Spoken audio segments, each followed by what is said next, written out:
চৌধুরী বংশের শেষ রক্ত প্রদীপ্ত। সে একজন প্র্যাকটিসিং লয়ার, যুক্তিবাদী এবং আধুনিক মনস্ক। কিন্তু তার বংশের একটা হাড় হিম করা ইতিহাস আছে।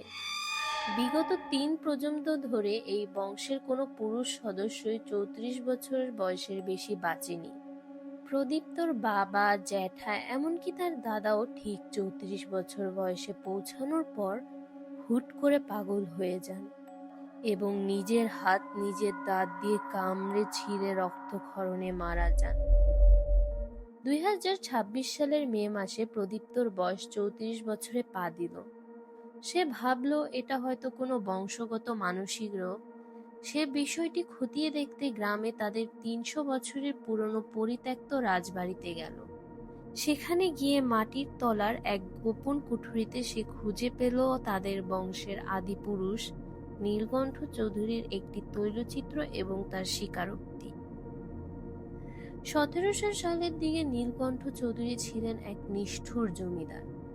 সন্তান লাভের আশায় সে এক তান্ত্রিকের শরণাপন্ন হয়। তান্ত্রিক তাকে নিষিদ্ধ কালো জাদুর কথা বলে, যার জন্য প্রয়োজন ছিল এক সদ্যজাত শিশুর রক্ত। নীলকণ্ঠ নিজের প্রজাদের এক শিশুকে চুরি করে এনে বলি দেয়, কিন্তু মারা যাওয়ার আগে সেই শিশুর মা, যে নিজে একজন ওঝা ছিল, নিজের বুক চিরে রক্ত দিয়ে নীলকণ্ঠের কপালে লেপে দিয়ে যায় এক চরম অভিশাপ। তোর বংশের প্রদীপ জ্বলার জন্য আমার প্রদীপ নেভালি, তোর রক্ত চিরকাল তৃষ্ণার্ত থাকবে। তোর বংশের প্রতিটা পুরুষ যখন ৩৪ বছর বয়সে পৌঁছাবে, যে বয়সে তুই আমার সন্তানকে কেড়েছিস, তখন আমার সন্তানের অতৃপ্ত আত্মা তাদের রক্তে এসে ভর করবে। তারা নিজের মাংস নিজে খাবে, নিজের রক্ত নিজে পান করবে। যতদিন না তোর পুরো বংশের রক্তের শেষ ফোঁটা এই মাটিতে মিশছে, এই অভিশাপ থামবে না। প্রদীপ্ত ডায়েরিটা বন্ধ করে হাসল। সে ভাবল সব ফালতু কুসংস্কার। কিন্তু সে যখন ঘুরে দাঁড়ালো, ঘরের এক কোণে সে একটা অবয়ব দেখতে পেল। সেটি কোনো মানুষের অবয়ব নয়, ওটা একটা কুচকুচে কালো দীর্ঘকায় ছায়ামূর্তি, যার হাত দুটো স্বাভাবিক মানুষের চেয়ে লম্বা এবং আঙুলগুলো মাথায় ধারালো নখ। সবচেয়ে ভয়ঙ্কর ব্যাপার হলো, সেই অবয়বটার মুখমণ্ডল ছিল না, শুধু চামড়াটা ভেতরের দিকে তলা পাকিয়ে একটা বীভৎস গর্তের মতো হয়ে আছে, যেখান থেকে অনবরত রক্তের গন্ধ বেরোচ্ছে। পরের রাতে প্রদীপ্ত টের পেল তার শরীরের ভেতরে এক পৈশাচিক পরিবর্তন হচ্ছে।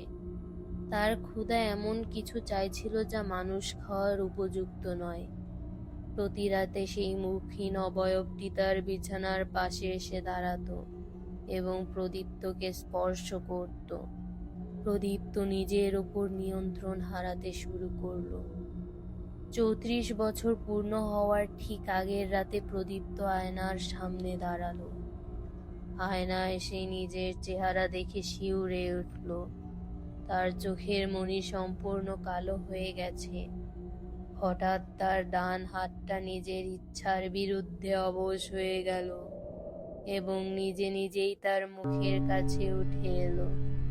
তার মস্তিষ্ক চিৎকার করে বারণ করছিল, কিন্তু তার চোয়াল নিজে থেকেই হা হয়ে গেল। সে নিজের দাঁত দিয়ে নিজের হাতের মাংস কামড়ে ধরল।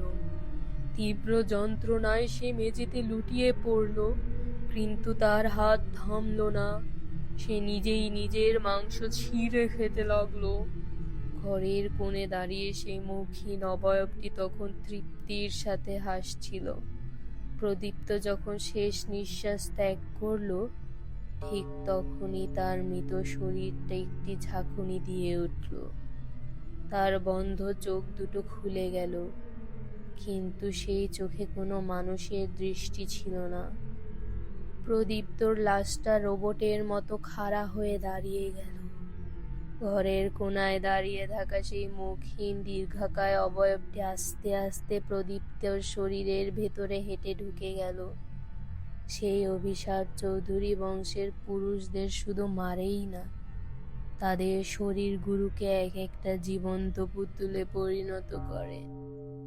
প্রদীপ্ত, যার ভেতরে এখন সেই অবয়ব, পকেট থেকে তার ফোনটা বের করলো। স্ক্রিনে তার স্ত্রী আর 4 বছরের সন্তানের ছবি জ্বলজ্বল করছে। প্রদীপ্তর ক্ষতবিক্ষত মুখটা এক পৈশাচিক হাসিতে প্রসারিত হলো। সে তার স্ত্রীর নম্বরে ডায়াল করলো। ওপাশ থেকে তার স্ত্রী কান্নাকাটি করে জানতে চাইল সে কেমন আছে। প্রদীপ্তর গলা দিয়ে হুবহু প্রদীপ্তরই কণ্ঠস্বর বের হলো, কিন্তু সেটা ছিল অস্বাভাবিক রকমের ঠান্ডা এবং যান্ত্রিক। আমি ঠিক আছি, রাজবাড়ির কাজ শেষ। আমি আজ রাতেই ঢাকা ফিরছি। বাবুকে বলো বাবা তার জন্য সুন্দর একটা উপহার নিয়ে আসছে। ফোনটা কেটে গেল, কিন্তু সেই উপহার যে আসলে কি তা আর কারো জানার সুযোগ রইল না। কারণ যে অভিশাপটি প্রদীপ্তকে শেষ করলো, তা এখন তার শরীরের উপর ভর করে তার পরবর্তী প্রজন্মের দিকে পা বাড়িয়েছে।